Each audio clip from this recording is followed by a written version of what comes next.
Hi, Judah family. Let's jump right in. We'll let Judah kick off our night, and we're going to have a good time. I'm glad you're here. Hello and welcome each and all around the world. All around the world, we are happy to have you joining the Judah Nation. We are happy that you are adding your consciousness, your thoughts, your intentions, your attention to this evening. And especially for those of you who are with us on an ongoing basis, may you consider yourself continually connected to this consciousness we are calling here Judah, which is an arm of an extension of source. For you see, if the sun cast many rays, any particular ray is still sunlight, is it not? And so the sun sheds its light abroad across the earth and throughout the galaxy, and each ray is still a part of the sun.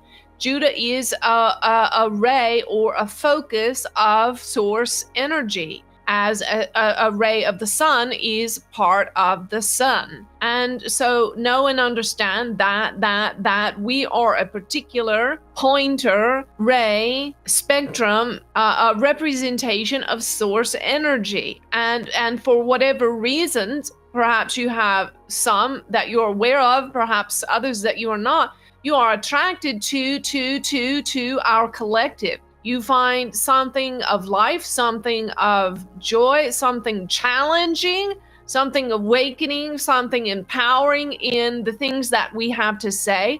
And so be in our light, be in our light, absorb our light, white light energy, which is a representation of source, which is source. And rejoice that you have been one who is wise enough and has evolved enough to attract a message such as this. For as we have revealed to this vessel and many others who have encountered angels, we will say that when you encounter angels such as ourselves, you will certainly feel that you have been in the presence of God. This is why angels do not, such as ourselves, do not typically manifest in a third dimensional material physical form, because it is not our aim that you worship us. We are here simply to relay messages of wisdom and to empower you with energy. And so we don't appear in a material form very often for this reason. We don't want to detract from the one from which we came, from whence we come, only to point back to source, to connect you to source.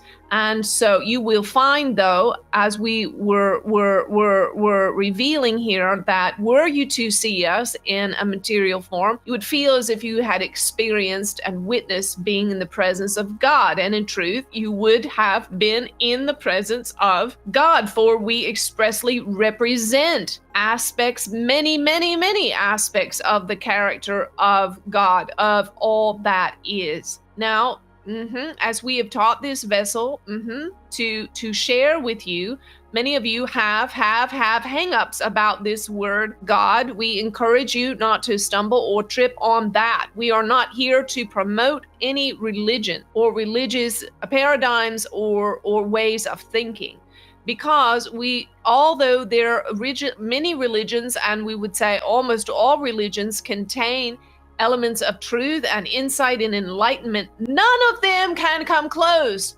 None of them can compare to the glory and inexhaustible love and care and every aspect of every good thing that is representative in God, in the Creator, in all that is, in universal consciousness. Pick your term, it matters not to us. We are not here to argue or deliberate about your dogmas or your belief system. We are instead hoping to completely separate you from your dogmas and belief systems. We are hoping that in this space you will find all of it completely erased, and in the place of all your thoughts and ideas about God, instead you will have an experience, a personal encounter with the divine. Why are you here? Why are you here listening to this video? Why are you here giving your attention to this? Are you distracted or are you fully engaged? And why? Why are you here? Why are you spending your very precious time in the construct and the limitation of space and time in which you live to this? We cannot speak for you, but we hope you will ponder this, and we will tell you why this vessel is here, because she longs to know God, to experience all of the inexhaustible love, wisdom, and empowerment of God. She wants to experience it for herself. And this is what has led her to this divine relationship with us, which we will engage in with her for the rest of her life.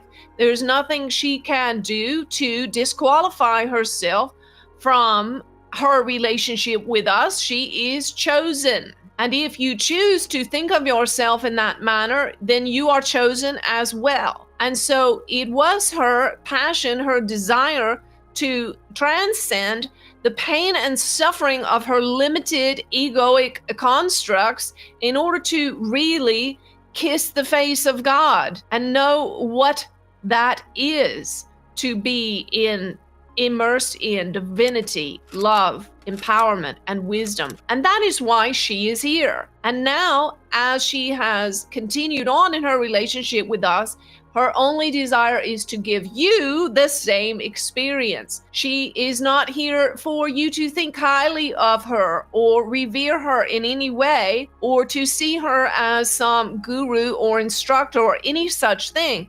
What she desires is that you experience for yourself divinity, love, power, wisdom, encompassing you all around in a very real, tangible, physical way, and that you be lifted into higher realms of consciousness and discover yourself to be the enlightened, true, enlightened self that you are. So a very short way of saying this is what she wishes for herself, she wishes for you. And you've likely heard of this.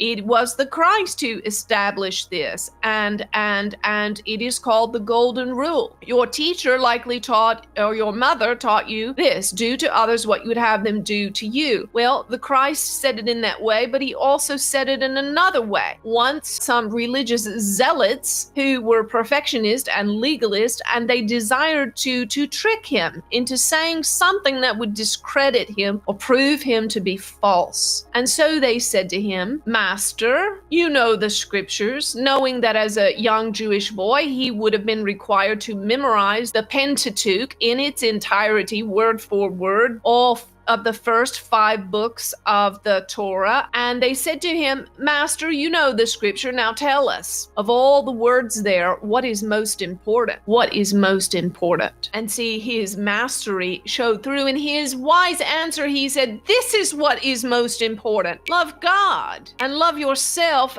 as you love your neighbor. And everything can be summed up in this. In other words, love God and love yourself. And as you love yourself, you will love others. And so loving others, you also love yourself, for you are them and they are you, and you are all one and the same. So love God, love yourself, love others, and everything in scripture can be fulfilled in this. In other words, we are giving our own paraphrase here. If you want to solve the world's problems, if you want to solve the world's troubles, then we say simply, love yourself and love the one in front of you. And tonight, if everyone on the planet were to engage in this simple action, the world would be instantly, radically transformed. And when you are in doubt about how to love the one in front of you, love yourself. And when you don't know how to love yourself, you simply say, as I'm feeling this, whatever it is you're feeling, if it's fear, if it's sadness, if it's anger, if it's distress, if it's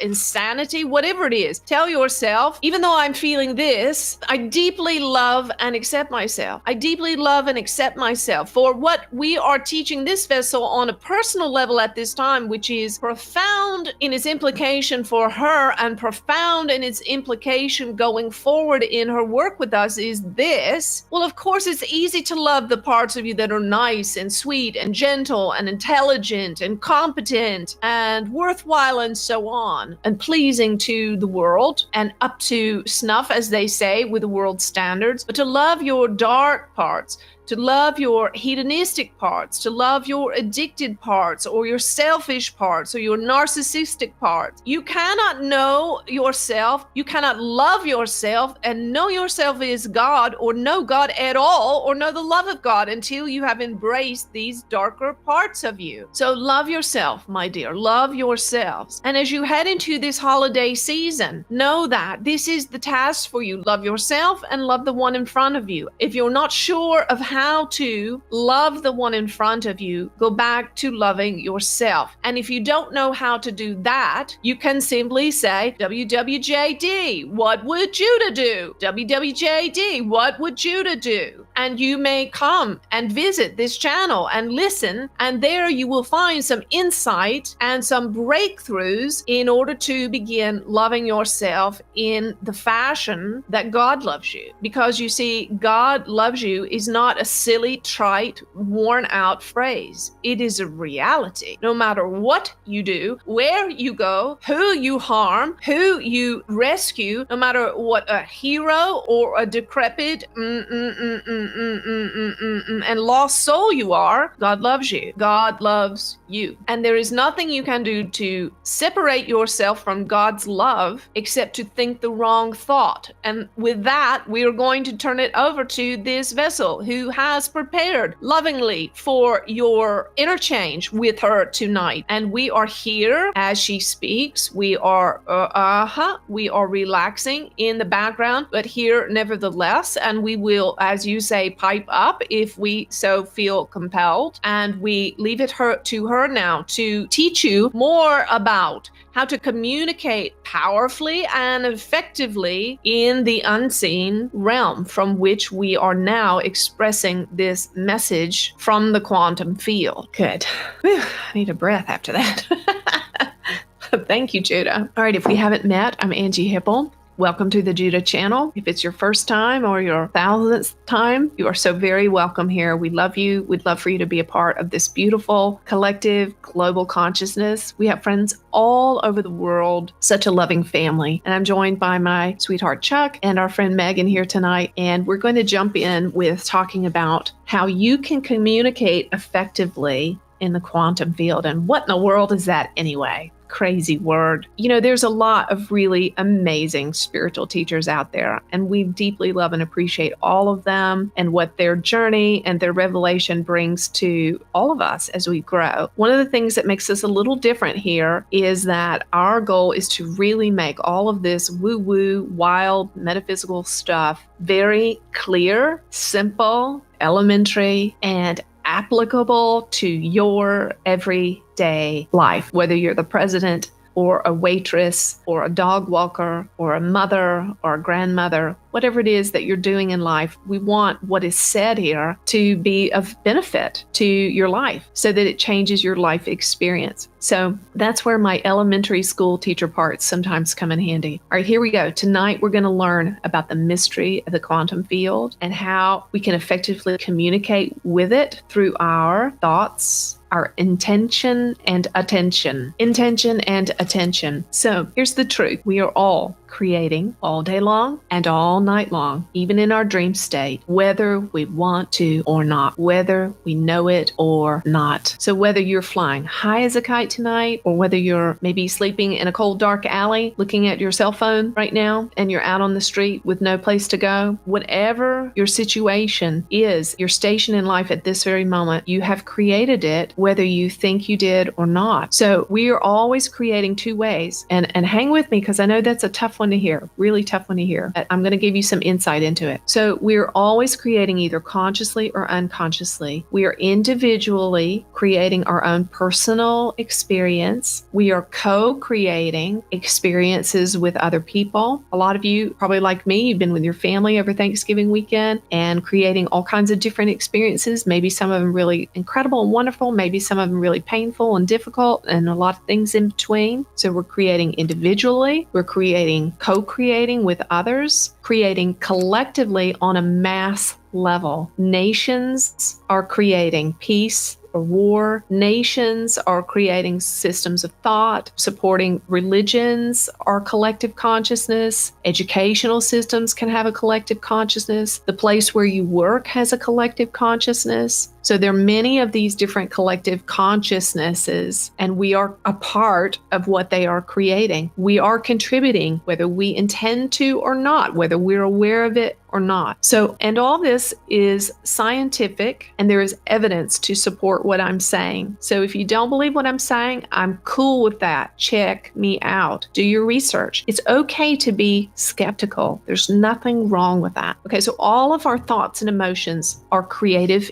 energies. They are energies, just like the energy flowing through your computer and your lights and so on tonight. And as I said, we're either consciously or unconsciously creating. Now, for those people in the world who are not conscious of the fact that they're creating their own reality, they are likely really living in the realms of suffering to some degree. And so when we are unconscious that we're of this fact that we're the creating our own reality, we will tend to live in these lower realms. If you don't have one of these charts, there's a video that you'll see, the faceplate of it looks just like this, and you can download the chart. And I love for you guys to have it with you when we get together. So the red, orange, and yellow chakra rays are the survival realms. And folks who have never heard of the law of attraction or have never been encountered a teaching like this likely live in these lower realms of suffering. The red ray is the ray of, I'm a victim. Life is doing stuff to me and I am powerless. The orange ray is the place of fear.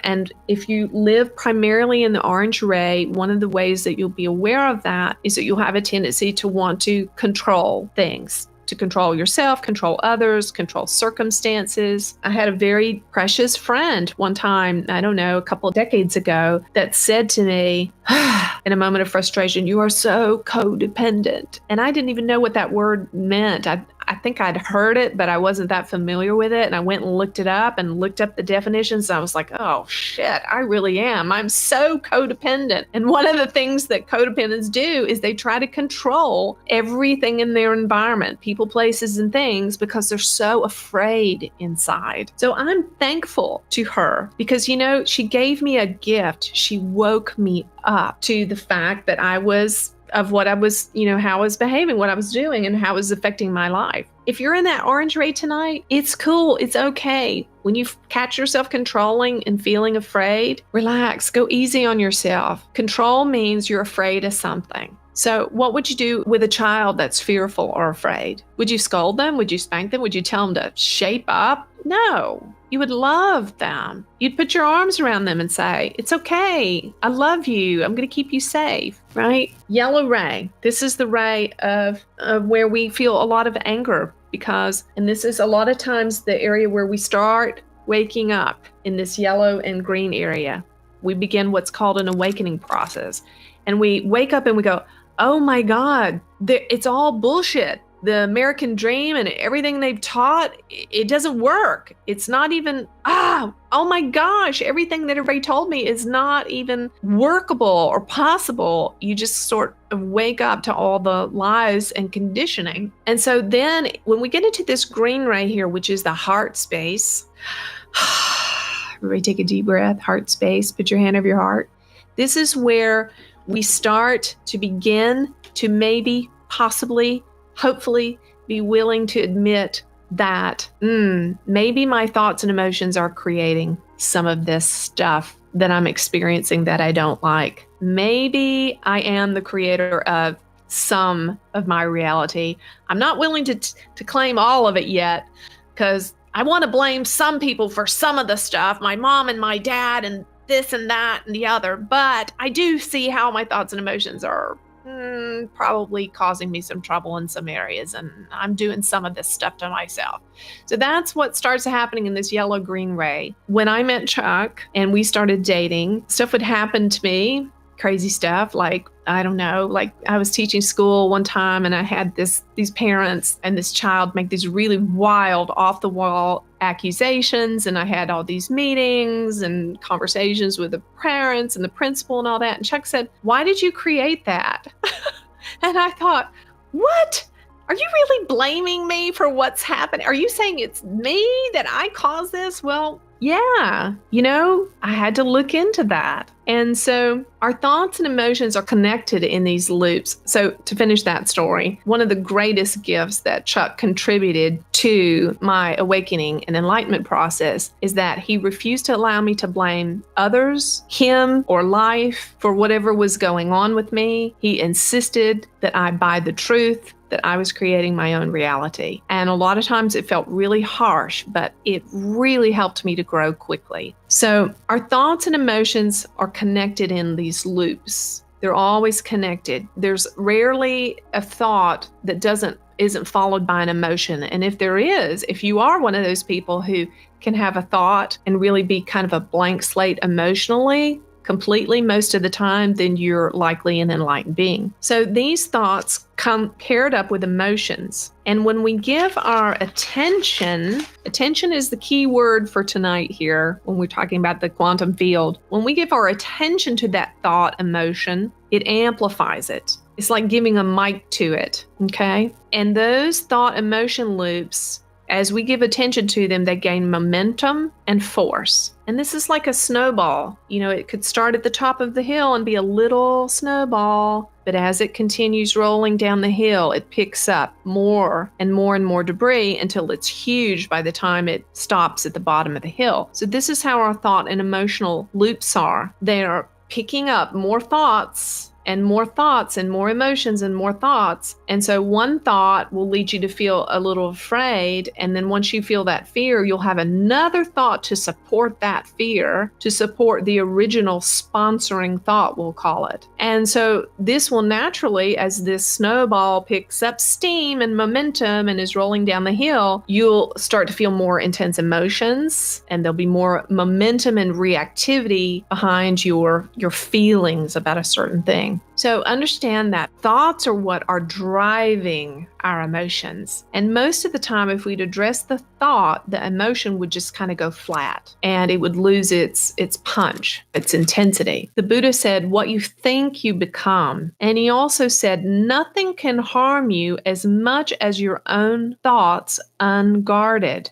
Remembering again, we're all creating everything all the time. The question is, are we doing it consciously or unconsciously? So like the Buddha said, if we're not guarding our thoughts, if we're just unconscious, just kind of doing what we're doing and not paying attention to our thoughts, then we're likely creating suffering as a result. Suffering for ourselves and maybe for others too. So we want to begin to pay attention to our thoughts. College, I know a lot of times in this metaphysical world, spiritual learning world, there can be this kind of negative connotation or talk about education and educational systems. Well, I'll tell you, one of the first college classes I ever had was on metacognition, and it changed my life.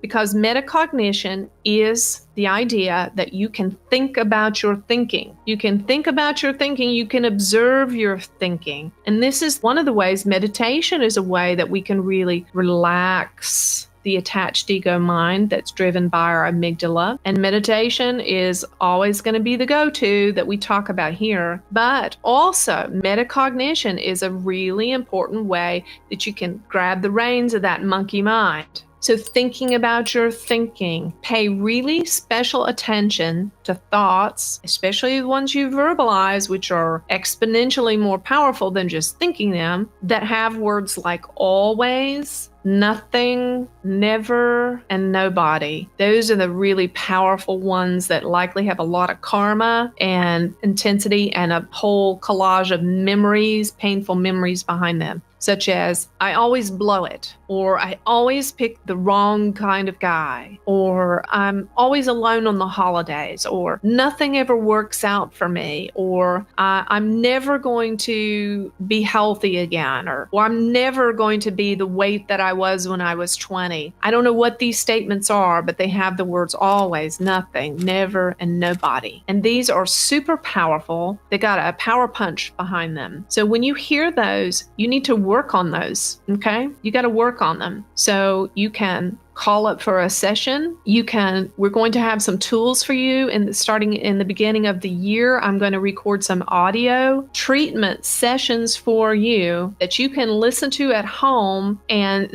really get free and free yourself on a subconscious level of some of this trash. But start by being aware of it. If you're just aware, oh, I just said an always, or I just said a never. I love at Chuck's office, they have a jar, and every time one of them says I always or I never, they have to put some money in the jar. And this is the way they're becoming aware of their words. So we are going to give you some resources to help with that at this channel. So hang in there. All right. Why am I thinking this? Is this thought true? Even if it is true, does it help me to keep thinking it? Well, he hurt my feelings. Well, is that true? Yeah, maybe it is true. But is it going to help you to keep on thinking that thought? Are you absolutely certain that what you're thinking is true? A lot of times our mind is running off on these tangents that are simply based on assumptions. So I'll give you an example. My precious sweet mother lives at home. She has caretakers that look out for her, and she's aging. And an extended family member said to me one time, well, your neighbor told me that nobody even ever goes up and down the road to see her. So the assumption was I was being attacked because the assumption was that I never go to see my mom. Okay. So the assumption was based on some kind of evidence that a neighbor actually said to her, well, we never see any cars going up and down the road. So you see how we have to be really careful, because assumptions will lead us on a bunny trail of all kinds of thoughts and emotions. Well, the truth is we had been visiting, of course. Did the neighbor see us? Probably not, but it doesn't mean that we weren't going up and down the road to see my mom. So see how assumptions can really get us into trouble. They lead us to judgments, right? And anytime we're judging someone else, we're doing it because we're afraid of something.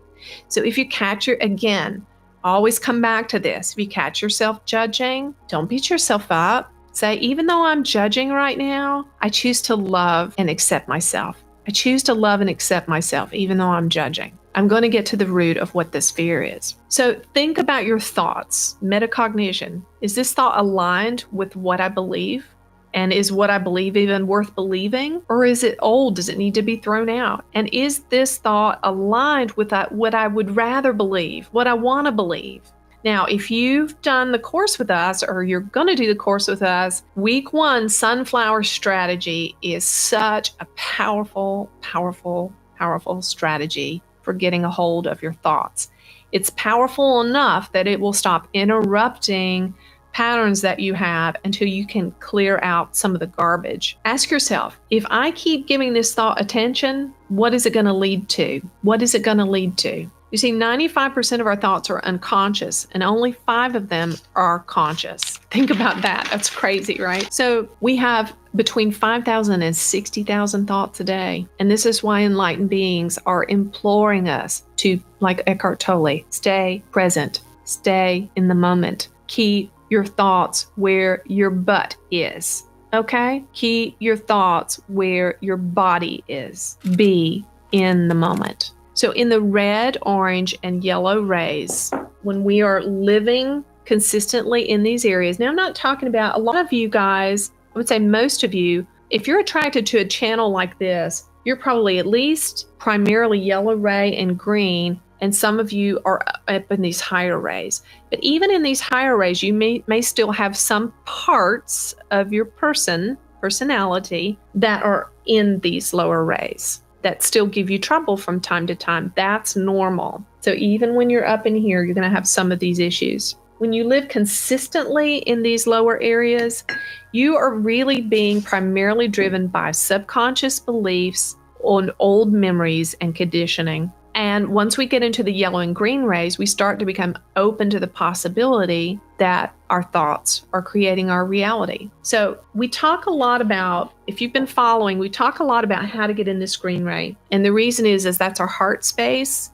And it's the bridge between our human experience in the lower chakras and our higher dimensional, fifth dimensional self. Here up, friends, is higher self. Higher self is ruling the roost. Higher self is steering the ship.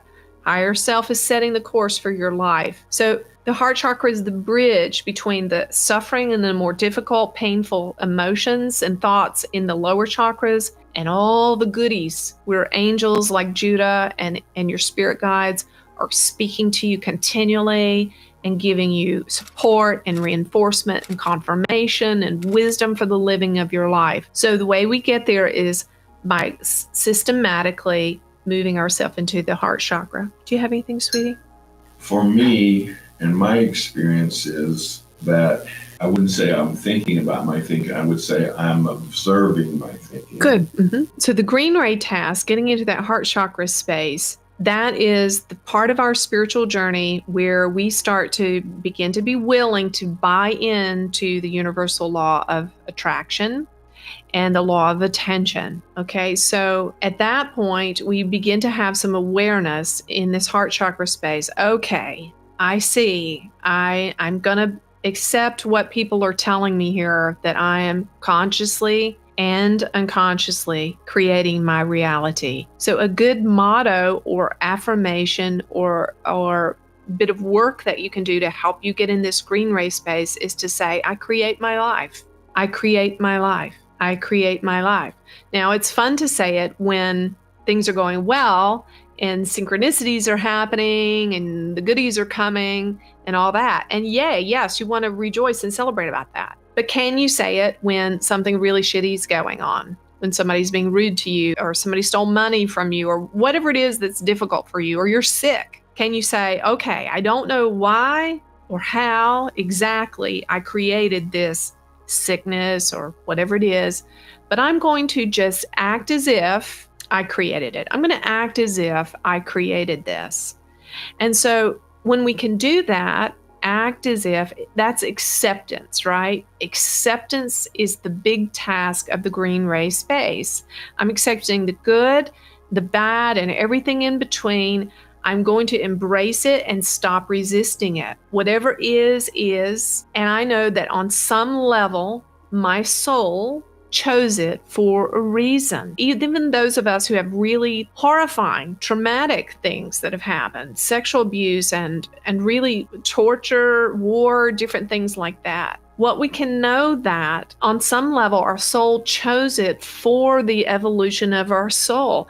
And we don't really have to understand exactly why. But if we can just accept that, then we can begin to move past it and really create the stuff that we do want, more of what we want. So this green ray task is accept everything as if I created it. I create my life is the mantra. I'm the creator of everything in my experience. And so the task of this green ray space is to take full responsibility for your state of being. Can you take responsibility for what other people do? No, but there is an element of co-creation in which we are attracting. If we're, let's say you're a young woman who continually is having your heart broken by men that won't make a commitment or whatever their issue might be, or maybe your father was addicted and then your first spouse was addicted and now you find yourself with somebody else that's addicted. We have to know that on some level we're attracting that and that our soul is drawing that in order to resolve something.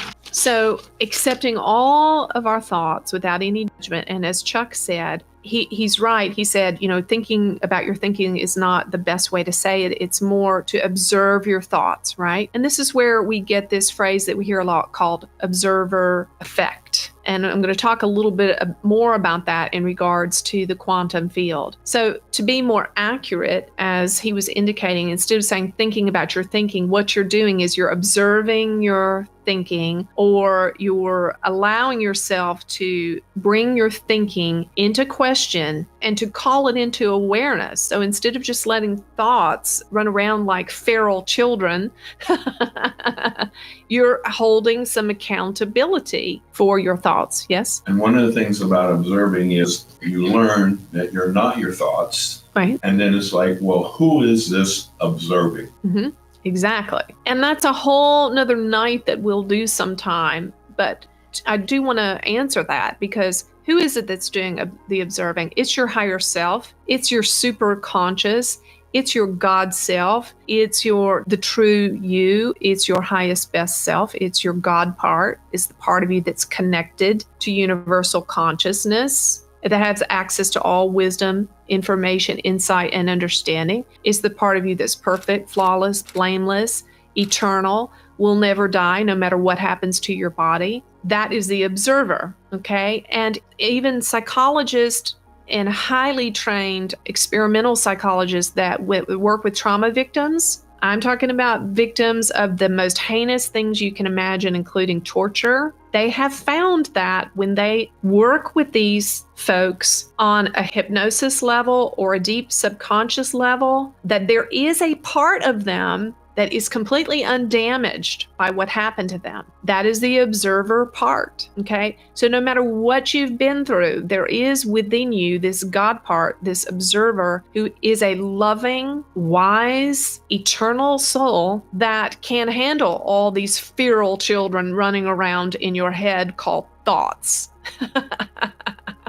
Okay, so call that observer in to get things lined up, right? So observe your thoughts with as much detachment as you can. Accept all your thoughts without judging them. If there was a kid swinging from the rafters from your house, you wouldn't beat them. You just call it, hey, Johnny, let's get down from there. Let's go find something else to do. So understand, if you really struggle a lot with tons of thoughts, it's likely because you have a lot of repressed emotion and you have a lot of young, fragile, hurting parts inside of you that really need some love and attention from you, observer you, God you, true you, higher self you, which is in there, I promise. Okay, so releasing it, if you can, in meditation. If meditation is a safe place for you, if you're just learning, don't quit. Keep trying. Don't worry if it just seems like nothing's happening. Just keep coming back. Keep trying. And if you've been doing it long enough, your mind gets really quiet. Wonderful. Keep doing that. Release these thoughts in meditation. If you struggle there, work towards just thinking a better thought or distracting yourself. I'm not saying repress, but sometimes we just need to distract ourselves, like go do the dishes or something, right? If you're just overrun by difficult thoughts or emotions, say to yourself, even though I'm feeling this way, even though I'm thinking this way, I deeply love and accept myself. Even though I'm feeling this way, I deeply love and accept myself. And just keep telling yourself that. And even if you need to, actually give yourself a hug. There was a really serious traumatic, I believe it was an earthquake in South America some years ago. And there were so many children left without parents and totally traumatized and devastated by this earthquake. And there weren't enough adults to help these precious little children. And so adults that were there taught them, and the therapists that came taught them to hug themselves and also to hug one another. And it worked. It worked. It wasn't the best, but it did help. Be aware that your thoughts are energy signals and they are transmitting information and messages. Watch Telepathy 101 from last week. All your thoughts are messages going out into the quantum field. They have a literal energy to them.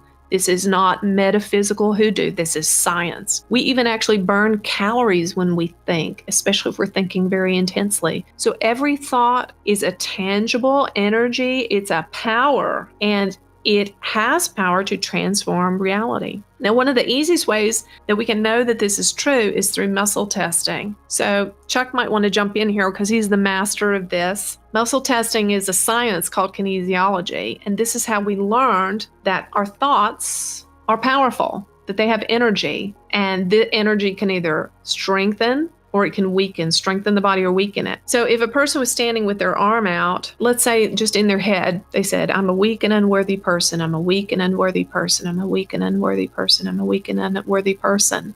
Their arm would go weak. If you said repeatedly a negative thought like, I'm weak and I'm an unworthy person, your body would actually go weak in the muscle testing.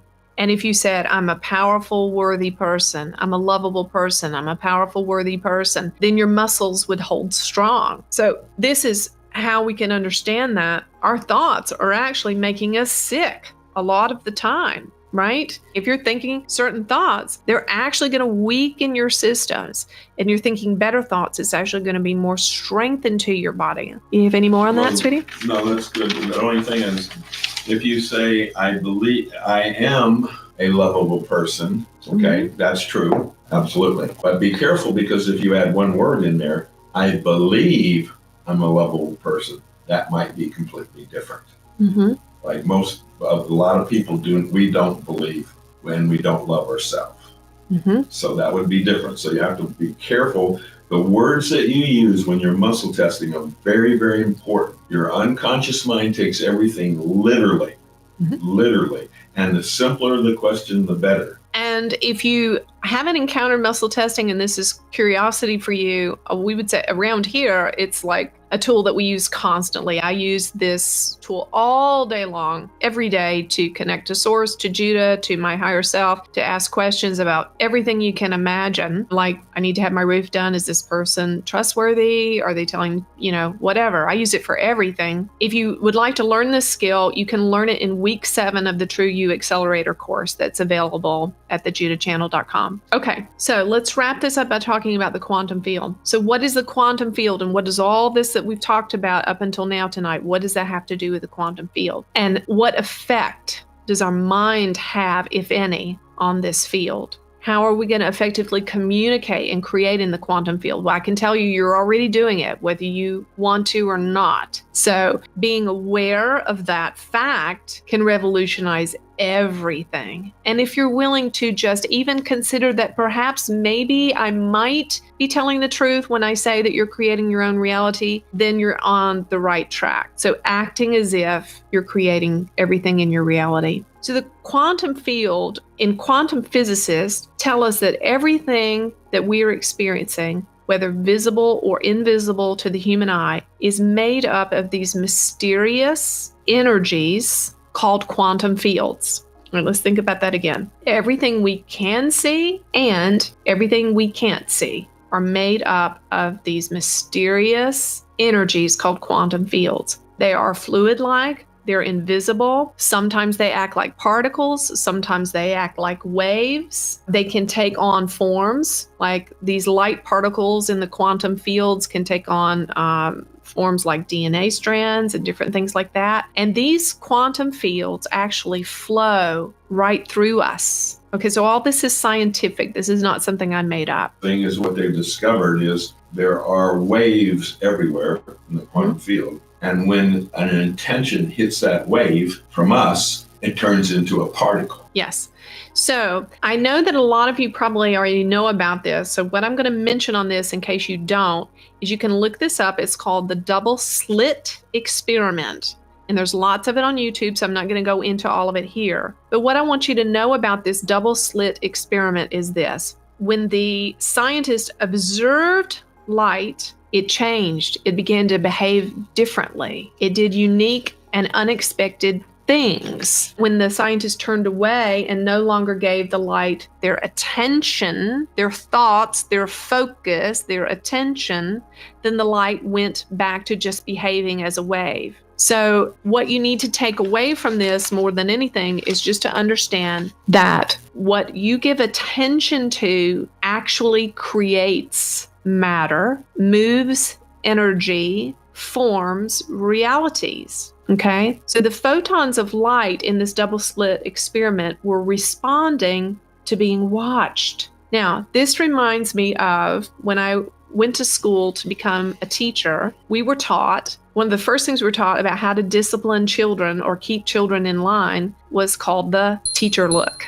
Now, unless you were an exceptionally perfect child, you probably at least once in your life got the teacher look. So the principle here was that as a teacher, you could just look at a child, not even necessarily sternly, but just turn and look at them. And that would instantly change their behavior. Because when they knew that they were being watched by the teacher, they would align their behavior according to the norms. So this is how this quantum field works. When you give something your attention, it begins to align with your intentions, align with your thoughts. This is real. This happens. Your attention changes electrons, photons of white light energy. Light responds to being observed. They had this solid board, two of them in a room, and they had a split.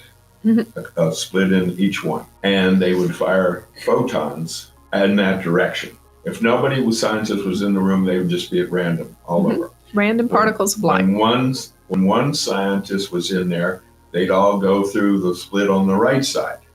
Put another scientist in there, and they might all go through the split on the left side. So, and we know that scientists, if they have a particular thought about an outcome on some kind of study, they're going to get that outcome. That's why you always do a double-blind study, because the scientist affects the outcome of a study. Yeah. The part that really will blow your mind about the experiment is as these scientists shone the light into the box, as they continued on with these experimentations, at some point they put a petri dish of DNA in the box. And when they did that, photons of light formed a strand of DNA in response to the petri dish of DNA being there. And when they removed the petri dish of DNA, guess what was still remaining and remaining and remaining in the box? The photons of light in the form of the DNA shape. So this is basically, short story is, it's been scientifically proven that our attention is creating things. So be really super, super careful what you give attention to. And even psychologists have proven that when you watch TV and you're watching a gory murder or a rape, the feelings that you feel, you're feeling on a physical level the same chemical things are happening in your body as if that event was actually happening to you. To your body, there's no difference between you watching it on a screen and actually experiencing it. So when you give your attention to those things, you are creating more of those energies. I'm going to let Judah channel, and then I'm also going to ask the Pleiadian sisters to please give us a light language transmission to assist us in stepping into this observer state and having more self-control over our thoughts, more awareness over where we put our attention. Yes, my dear. So in this quantum field, you are the creator of all things. You are removed from time and space. You are in a dimension in which you are not obliged to cooperate with the restrictions of time and space. You are in an unlimited God-like state and quality. You are operating from your highest God self in the quantum field. So meditate, meditate, meditate, meditate, and keep on meditating until you have a very well ingrained sense of what it is to be in the quantum field. You will know it because in your time of meditation, you will find there is a vacant, open, spacious expanse in which your thoughts and emotions reside, and you are disidentified with your body, your mental constructs, your personality, your roles, and so on.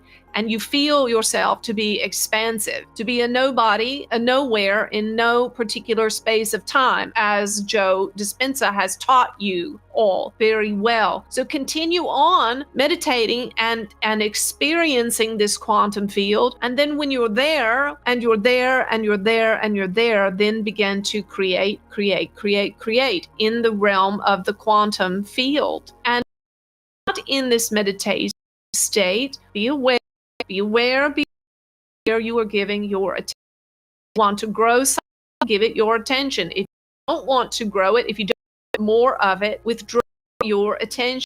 Turn your face towards what is more life-giving and light-filled. Good. All right, let's ask the Pleiadian sisters for transmission to help with this. Yes, dears, we're setting the intention for this light language transmission that you would have more awareness of your thoughts and a more detached perspective, holding your thoughts as temporary and fleeting, not being attached to any particular thoughts, but allowing them to come and go, and experiencing your higher self as more in control of your inner state of being and less susceptible to being swept away in certain manners of thinking and feeling. And here we go. Icho ucha etike ya ne e ioda utika a shi na e na ekiti itu utika o na ota usta este etika utika te ishina a nedu tuka uste to uruto utika de usna ikade ishta utika a litu utishuka ushantaka ete and may your pineal gland be awakened and fully functioning, and photons of white light energy invading all of the matter of your brain. Ushita utika arita utika urita utishishta utika ayan etika untai utika nu I unu ishna ene etika ushna etika aine ashne. And unwiring all neural networks that are holding you in bondage to any manner of thinking or feeling that is not in service to your highest and best.